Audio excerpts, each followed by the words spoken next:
Welcome everyone to Cinema Spotlight. Diving into Steven Spielberg's career, I will be talking about Amistad.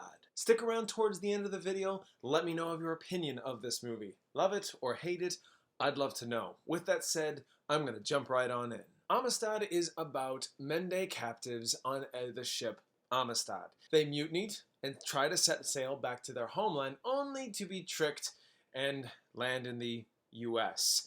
This becomes a legal dispute between the people who own the captives, claim ownership, have ownership, bought and paid for, and the U.S. that have to come to the determination if the slaves are slaves or legally free. Amistad is, well, it's one of those films that come about that surprises the hell out of you. Although I could say historians could find fault for not being completely accurate, this movie gives the basic idea, and boy, does it give a powerful one. This is a very focused movie with a very real take on illegal slave trading. It's brutal in its depictions, apprehension periods, and everything that happened on the ship. So I definitely say don't go into this lightly, but it's definitely powerful nonetheless. This was a film that I knew nothing about. More and more as I was going down Spielberg's career, I found myself changing on how I think of him. I always knew of him as like the sci-fi director with a mix of history and adventure once in a while. Now, I see him more as the history director with 12 historical dramas in his career ranging from epic to crime and only 8 sci-fi films, and that gives and takes to what you would consider sci-fi. This really tells you something here. Matthew McConaughey in this film is, in a word, amazing.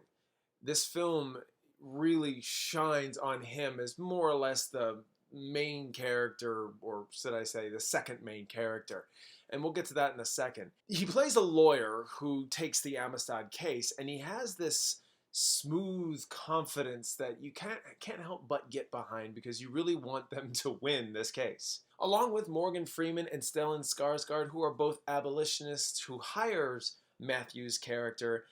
Honestly, I loved watching them. But while these guys really eat up the screen with Anthony Hopkins playing John Quincy Adams, there is my favorite, the most talented, amazing actor working to date, and that is Djimon Hounsou.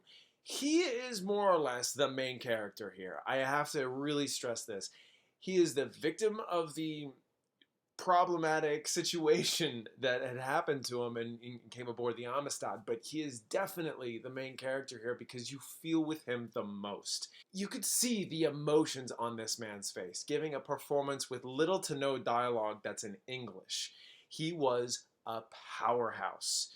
You watch his journey being in this land that is not his own and adapt around the culture of America in 1839.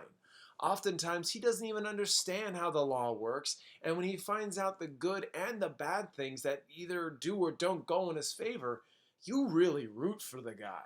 Honestly, this movie is at a runtime of 2 hours and 30 minutes, and it felt like an hour and a half to me.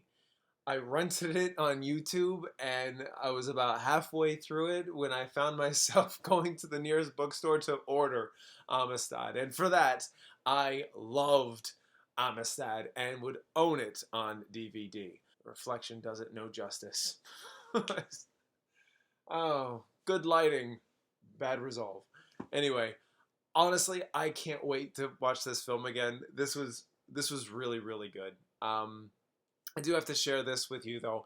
About halfway through the film, with no spoilers, of course, there was a very big scene going to happen where a verdict is going to be made. And while I won't tell you which side it went on, the determination that was made ended up causing a visceral, emotional response from me. The verdict scene is just oof. With more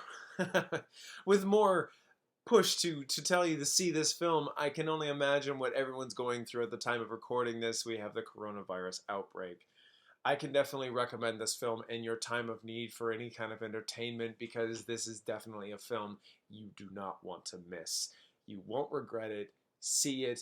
And if you do, and you're watching this video, please give me a like and just share your thoughts down below. And that is actually what I'm getting at to wrap this up. Let me know down in the comments. Be kind, be reasonable, and let's talk. Like, share, and subscribe. And if you wish, turn on that bell so you don't miss anything. But with all that said, I look forward to hearing from you guys. Have a fantastic and wonderful day. Until next time.